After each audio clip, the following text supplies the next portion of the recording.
Hello everyone, আজকে আমি তোমাদের জন্য নিয়ে এসেছি তোমাদের রিকোয়েস্টেড একটা ভিডিও। আর সেটা হচ্ছে, তোমরা অনেকেই জিজ্ঞেস করেছিলে যে আমি মনসোনাকে কি খাওয়াই। আমি তোমাদের বলেছিলাম আমি কিন্তু হোমমেড সেরালেকটা স্টার্ট করেছি, ওর 7 মান্থ রানিং চলছে। আমি 6 মান্থ থেকে কিন্তু স্টার্ট করেছি, কারণ আমার বেস্ট মিল্ক হচ্ছে না, তার জন্য। এবার তোমরা অনেকেই বলেছো দিদিভাই রেসিপিটা ভিডিওটা অবশ্যই শেয়ার করো, তুমি কিভাবে বানাও। তো আমার মনে হলো এটা তোমাদের সাথে শেয়ার করা উচিত। এর আগে যখন আমি বানিয়েছিলাম তখন কিন্তু আমি ভিডিওটা শুট করিনি, কারণ তোমরা কেউ জানতে চাওনি, তার জন্য। আজকে পুরো প্রসেসটা তোমরা দেখতে পাবে ভিডিওতে, এবং আমি কি কি ভাবে খাওয়াই ওকে সেটাও তোমাদের সাথে শেয়ার করব। এখানে রয়েছে গরম জল, এখানে রয়েছে ওর ফর্মুলা মিল্ক, এখানে রয়েছে মেন যে হোমমেড সেরালেকটা, যেটা আমি ঘরেই বানিয়েছি, দেখতেই পাচ্ছ। এটা কিন্তু ভীষণ পরিমাণে স্মুথলি, দেখে নাও। মানে এইটা আমি এর আগের বারে যখন বানিয়েছিলাম তখনই এটার স্মুথলিটা আমার জানা আছে।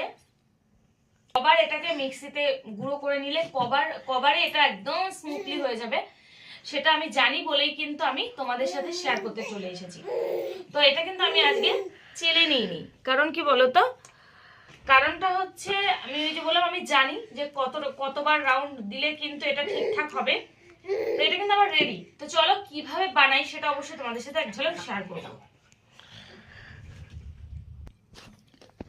এখানে আমি এই যে 1 চামচ, মানে ছোট চা চামচের 1 চামচ, কারণ যেহেতু মনসোনা খুব একটা খায় না খাবার, ও খুব কম পরিমাণে খায়, তাই আমি পরিমাণ বুঝি বলেই আমি কিন্তু 1 চামচ নিয়েছি। তোমাদের বাচ্চারা যে যতটা খাবে সে ততটাই নেবে।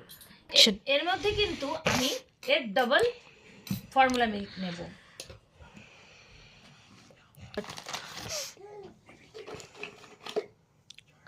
যেহেতু আমার স্পুন রয়েছে তাই আমি আলাদাভাবে নিলাম না, কারণ আমি ওর মাপটা জানি।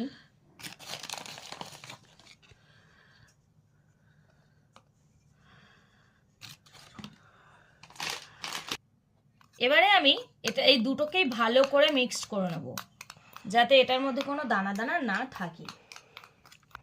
এবারে আমি গরম জল এই গ্লাসে, যে গ্লাসটাতে আমি ওকে খাওয়াই, সেটাতে ঢেলে নেব।